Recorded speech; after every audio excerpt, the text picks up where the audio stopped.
Okay, we're back, and this is the second video. The only thing I did off camera was I did continue with the pink crayon, and I did include a little bit along the neck, and I think I added a little bit to the lip, but that's basically all that I did off camera. So now what I'm going to do is I'm just going to take that the flesh-colored crayon, and I'm going to just start in one area, very small,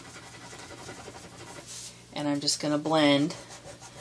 And you'll see I'm going to go right over the colors that are already here. I'm going to go kind of quickly. If I was doing this off camera, I would probably go a little bit slower, but I'm trying to not make this video too terribly long. I'm going to avoid the lip because I'm going to use such a strong color on the lip anyway. That's just typically my style. But I am going to try to get through the whole face, and hopefully you can start to see that there's still some of that shading underneath. After I'm done getting the whole face covered, I will go back and add more shading if I think I need to, just to finish it up.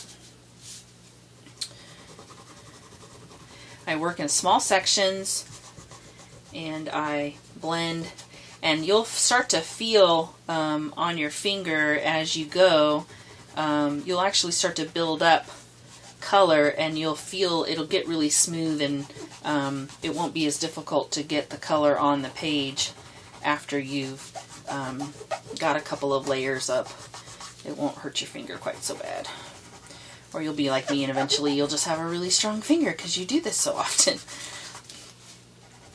I actually started doing this, well, let me back up. I have a fantastic husband who has created a small little art studio for me in the back of our house. He converted we have a bathroom that was for our pool. We went ahead and converted that into an art studio for me, so during the winter I can turn on my little space heater, stay nice and cozy, and make a big old mess. But we haven't quite got to a place yet where I can use it in the summertime, and it's a little too hot out here in the summer, so I kind of started working only on stuff I could do in the house without making a mess. And so I started playing with what can I do, without paint, without water, and so I started playing with these crayons and figured out very quickly that I could use these crayons just with my finger. I was really happy with the way they blended, and didn't have to make a mess.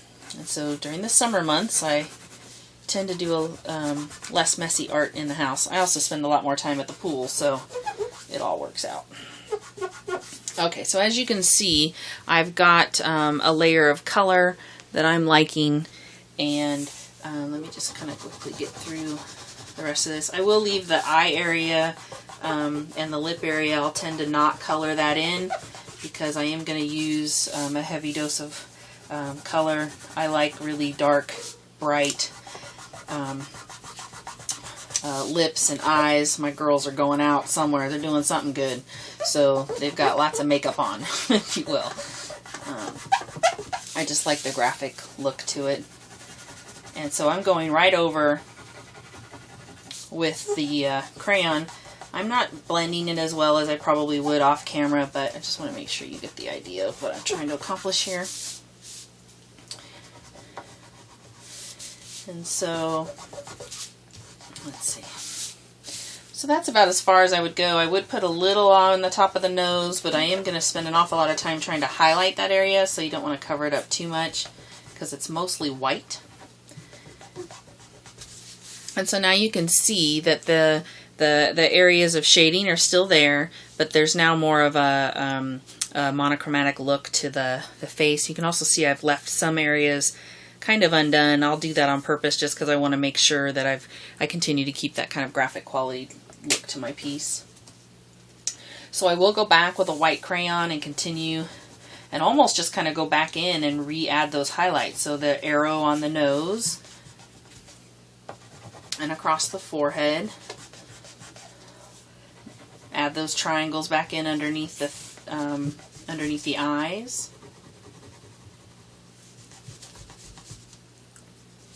I keep adding that little splotch. I'll probably do that 10 more times before I'm done. I'm sure there's a more efficient way to do it, but I just I'm obsessed with that little spot on the lip, so I just keep doing that. So you can kind of see, I'm not going to take the time to super blend it in, just because I want to make sure I get this video done in the right amount of time. So the next step is I'm going to start to color the in the cheeks and the eyes and make her purty. And I'm going to do that. The lip area I find is the hardest part because you have all these little corners to get into. So what I tend to do is I color it in with a crayon, and then I use a colored pencil in the same color to kind of blend it in instead of my finger. And so I'll just fill in that color quickly.